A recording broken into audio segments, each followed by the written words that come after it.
Lumalabas sa price monitoring ng Department of Agriculture o DA na umabot na sa halos 30 ang pinatawan ng Notice of Violation matapos ang overpriced na presyo ng imported na bigas.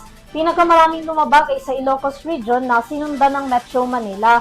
Daing ng mga retailer na napatawan ng NOV, mahal rin daw kasi ang kuha nila sa mga supplier kaya nahihirapan silang gawing 50 pesos ang presyo ng bigas. Alamin ang detalye sa aking balita. Eksaktong 23 araw mula nang maipatupad ang 50 pesos price cap sa 5% broken imported rice sa lahat ng mga pamilihan sa buong bansa, umabot na sa 36 na Notice of Violation o NOV ang naihain ng Department of Agriculture o DA sa mga retailers na nakitang lumabag sa Executive Order No. 118 na nagpapatupad ng price cap sa bigas.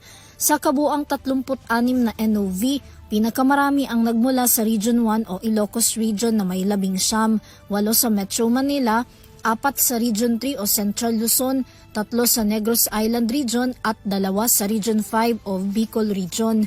Ayon sa ahensya, resulta ang mga NOV na inihain kasunod ng mga mas pinaigting nilang pag-iikot at pag-iinspeksyon sa mga pamilihan sa bansa. Madalas na naglalaro sa 55 pesos hanggang 60 pesos ang presyohan ng ibang mga retailers sa palengke na dapat ay nasa 50 pesos lamang o mas mababa pa. Ang iba naman, ginagawang imported rice ang mga local rice na nagdudulot ng misleading. Gayunpaman, base sa pinagsama-samang datos mula sa bawat regional field offices sa buong bansa, umakyat sa 47.42% ang sumusunod sa 50 pesos price cap.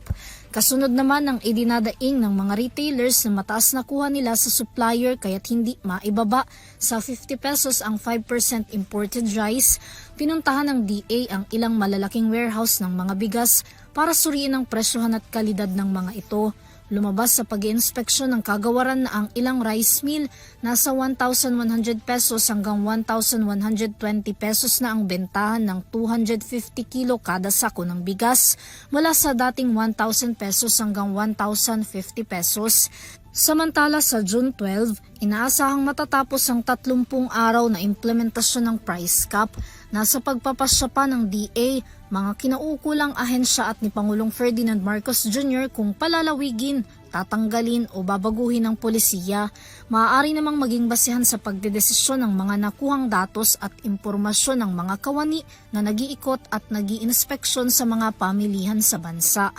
Para sa EuroTV News, Vanessa Cleofas, sumasaludo sa bawat Pilipino.